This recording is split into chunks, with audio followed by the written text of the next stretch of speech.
What's up, YouTubers? OTB Disc YouTube channel, back here again with another breakdown of our Form Fridays that we've been doing on our Instagram. Today we're going to work on our footwork. In the past we worked on grip, which Stanley will put right here.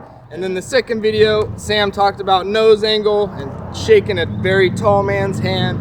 A great tip for all you guys as far as keeping the nose down. And today we're going to get into footwork. Thanks for joining us. So first of all, I want to talk about your feet being off center.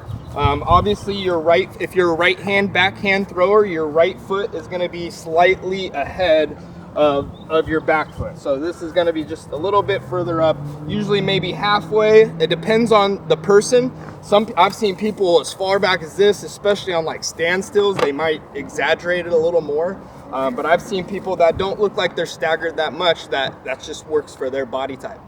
So that's something going out to a field and trying and breaking it down to see how it works for you. So you want to have a good posture here, almost facing the opposite way, almost. There's a slight tension that you want to create, that creates this bar that your leg creates, that's where your power goes into to create a motion forward. One tip that I see on the run up as well, Josh in the shop, we were looking at a video of his. So when he runs up, he kind of runs backwards and he's almost jumping and doing like a hurdle step back, which puts a lot of pressure on your knee. And you have to have a lot of knee strength to create the most power to get you to throw the disc right?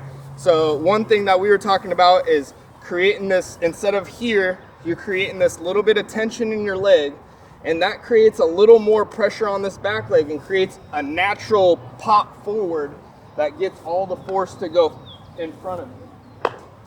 With that force in front of you, it just creates a lot of more easy distance for you instead of really focusing on how fast you can jump backwards, right? And that's another important thing that I like to think about with my feet is we've talked about in the past, if you're a rhythmic type of player or if you're a mechanical style player. Sam's not with us today, but Sam has a very mechanical style of throw where he's really grounded and every piece of his mechanics get him to throw the disc really accurately. Where me, I'm more of I consider myself a rhythmic, where I have good mechanics, but I like to kind of jump into my form rather than get grounded and rely on mechanics. For me, it's I feel like it gives me a little more oomph for myself. Sam likes to be a little bit more online, so he's a little bit more accurate. But it kind of works for the style of play you are, again, just breaking it down. If you've done sports in the past, you generally have a little bit more of a mechanical style. If you find it come naturally to you, like hitting a baseball, then you might be a little bit more of a rhythmic style player. But then again, that's going out to the field and seeing what works for you.